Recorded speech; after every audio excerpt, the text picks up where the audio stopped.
এত বড় হয়ে গেছে, তাও বিয়ে করার নামগন্ধ কিছু নেই। প্রেম করবে তা না, প্রেমও করে না। কি যে করি। হ্যাঁ, ওই দিদি থেকে ফোন করে, দিদিটা তো বলছিল একটা ছেলে আছে।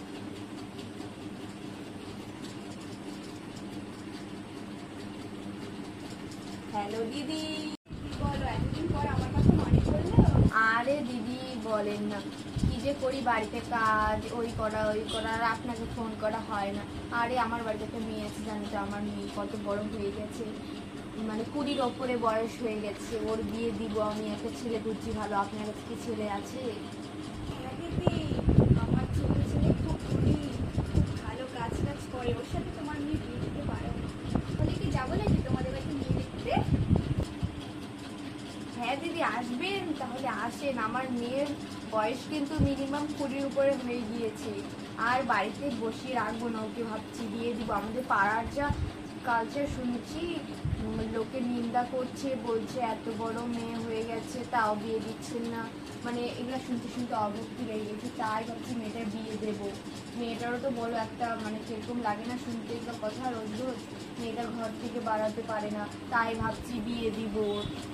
ঠিক আছে তাহলে আসেন, আজকে আসবেন, আসেন তাহলে। দিদি তাহলে রাখলাম, যাচ্ছি দেখতে।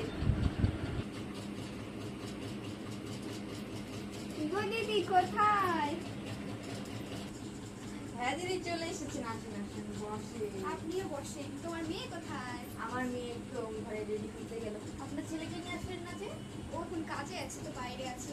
ও আপনি একাই দেখতে এসেছেন আমার মেয়ে? আমার মেয়েকে একবার দেখলেই আপনাদের ভালো লেগে যাবে। আমার মেয়ে খুবই সুন্দর, খুবই গুণী, রান্না থেকে ভরা, সব কাজ করতে পারে। বাড়ি বাসন মাজা, উঠান ঝাড় দিয়ে, ঘর মেজা, সব রান্না করা, সব কাজ করতে পারে মেয়ে। কাজ করতে পারলে তো ভালো, আমাদের বাড়িতে তো এরকমই সংসার নিয়ে চাই। তো আপনার ছেলে কি কাজ করে? ইঞ্জিনিয়ার। ও মাসে কত টাকা বেতন? সেটা জানতে পারবেন আস্তে আস্তে, সব কি এখন বলা সম্ভব? ঠিকই তো, তারা নাই আমার মেয়ে কাজ।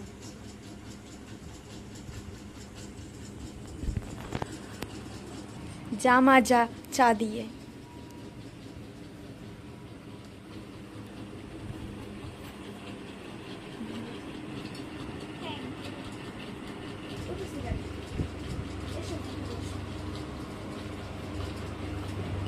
চাটা কি তুমি বানিয়েছো? হ্যাঁ, খুব টেস্টি হয়েছে। নাম কি মা? সাবুনি হালদার। ও, তুমি পড়াশোনা করেছো? বিয়ে পাস। তোমার ভাই আছে না তুমি একাই? আমার মা নামে একমাত্র মেয়ে। আমার মেয়ে খুব সংসারী, দেখেছো? কাপড় তুলতে চলে গেছে, বৃষ্টি পড়ছে তো কাপড় তুলতে চলে গেছে। আয় মা আয়, বস। আমাকে বলতে, আমি যেতাম কাপড় তুলতে, তোকে যেতে হতো? না আমি মা, যাই। তোমার চুল গুলো একটু দেখি কত বড়। বা, তোমার তো রেশমি চুল। দেখি কানে কি পরেছো?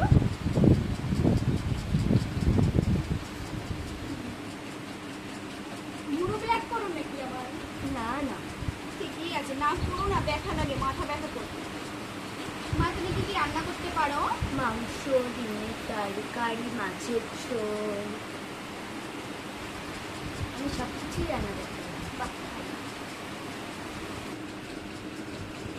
আমাকে আর বুড়ি বসে রান্না করতে হবে না, তুমিই পারবে রান্না করতে।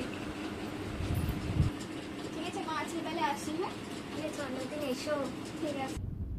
ঠিক আছে তাহলে যদি আসেন, হ্যাঁ আপনার সাথে আমি ফোনে কথা বলে নেবো। ঠিক আছে। হ্যালো। হ্যাঁ হ্যাঁ, আমার তো জল শেষ হয়ে গিয়েছে। হ্যাঁ হ্যাঁ, তাড়াতাড়ি পাঠিয়ে দেন জলটা। হ্যাঁ ঠিক আছে, রাখুন। কিরে শ্রাবণী, শ্রাবণী, মা চলে এসেছি। বললাম যে, তুই কি আবার পেন্সিল করিস নাকি বল? না না, তাহলে আমি যে ছেলে বিয়ে দিতে শেষের গিয়ে বিয়ে করবি তো? ছেলে বাড়ির শাশুড়িকে তো পছন্দ হয়েছে, এড়িয়ে দাঁড়ানো। ছেলে ছুটে যাচ্ছে, দেখ ছেলে পছন্দ হয় কিনা। ছেলে দেখছিল, এই তো পেয়েছি বোধ হয়।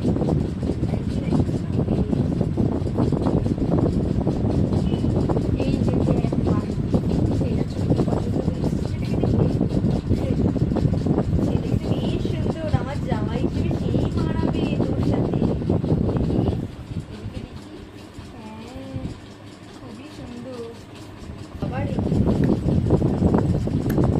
জল মনে চলিস চিনি টাকা নিয়ে জলটা নিয়ে আয় তো।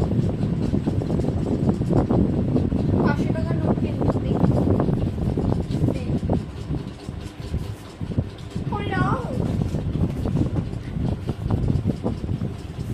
এই যে দেখ, আমি তাহলে ছেলের মার সাথে কথা বলছি তোরে বিয়েটা পাকা করে দিই। আমি কিন্তু ছেলের মার সাথে কথা বলে বিয়েটা পাকা করে নিচ্ছি, ঠিক আছে? যা রান্নাটা করে ফেল, আমার কোমর ব্যথা। তো ভিডিওটা যদি ভালো লেগে থাকে, হ্যালো গাইস, ভিডিওটা আজকে আমাদের এখানে শেষ করলাম। ভিডিও যদি ভালো লেগে থাকে তাহলে Like, comment, শেয়ার share। করে দিও, সাবস্ক্রাইব করতে ভুলবে না। টাটা। এটা হলো আমাদের নিউ মেম্বার। তো তোমার নাম কি? আসল নামটা বলে দাও। প্রীতি। জোরে বলো। প্রীতি টাইটেল? মন্ডল তোমার বাড়ি কোথায়? শরণ। তো গাইস Guys, টাটা। টাটা।